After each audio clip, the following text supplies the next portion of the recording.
talking about my kids and what I taught over the last year. My kids are in 3rd and 4th grade, so I teach a 3rd and 4th grade classroom. These kids have been exposed to Mandarin Chinese immersion program for the most part since kindergarten. Some of them entered this program in 1st grade, but 98% of them have started since kindergarten.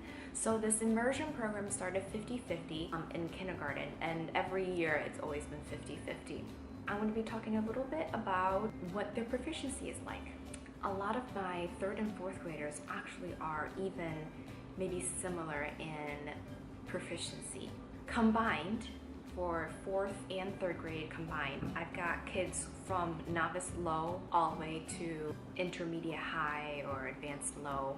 But for the most part, majority might fall under the intermediate. They can talk, create language, and have a conversation among their peers. And this is really just pure observation. Like, we all have conversations all the time, and the conversations can vary between very informational topics about the weather, about the future, about history, about animals. And when I'm talking about weather, I'm not talking about today's a cloudy day. I'm talking about what actually happens at a tornado, what happens when a hurricane strikes. When I'm talking about animals, I'm not talking about this is a cow, this is a horse. I'm talking about reptiles, I'm talking about dinosaurs, I'm talking about extinction. You know, we can talk about all sorts of things like that. Keep in mind, when we talk about these, it's not very fluent. It's a very staggered conversation.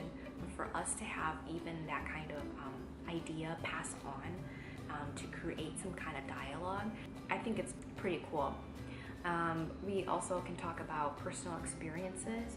We can have a conversation about what they did. It's not very fluent again. We can talk about what happened. These are all conversations we can have. It's usually me asking them, and then they can respond. And for some of them, they can ask in return. Not everybody's gonna do it, but there are kids who are more enthusiastic about language who would show a little bit more enthusiasm that way. So that's in terms of speaking and listening. In terms of reading and writing, it's always going to be a little bit more, needs a little bit more support. When they're writing, we do give them time to kind of like jot down their thoughts, and they always can be able to make ping-ing and everything. When we do support them in writing, we want to make sure that they understand what they need to write.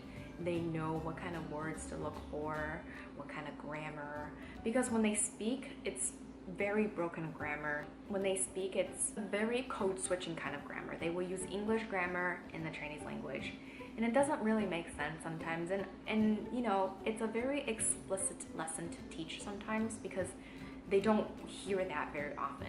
I mean, if you think about it, it's a 6-hour day. 50% of the day is in Chinese, so only 3 hours in Chinese out of their 24-hour period. I mean, granted, they sleep for 7 of the hours, but besides the 7 hours, 3 of the hours of the entire day is in Chinese. So for them to be exposed, it's very hard to be exposed. So a lot of those things need to be explicitly taught. But for the most part, some students do reach to the advanced level of the ACTFL, but for the most part, I would say that they might be novice high or intermediate.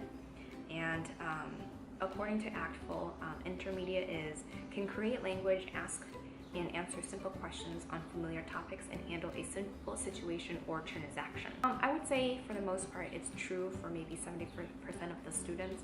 And novice is no functional ability to speech limit to memorize materials. That is very small percentage of my class is at that level. There are kids there and they do get additional support, but for the most part, a lot of the students are past that level, even onto advanced level. So that is in terms of speaking. For writing and or reading, I would say a lot of them are in novice high or intermediate low.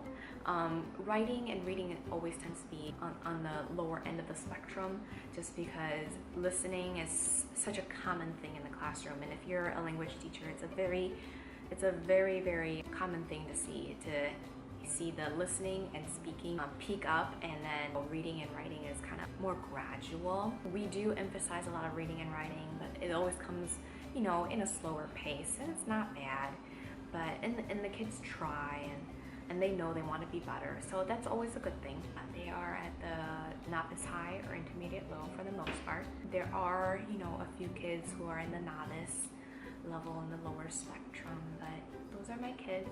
The kids at this age, they start to associate themselves more like, I don't really need Chinese, I don't really want Chinese, why do I need to learn it? That comes up every so often. But we always encourage growth mindset and always being better and always learning more. And so that's always been helpful. But I'll talk more about that next time. So yeah, see you next time. Bye.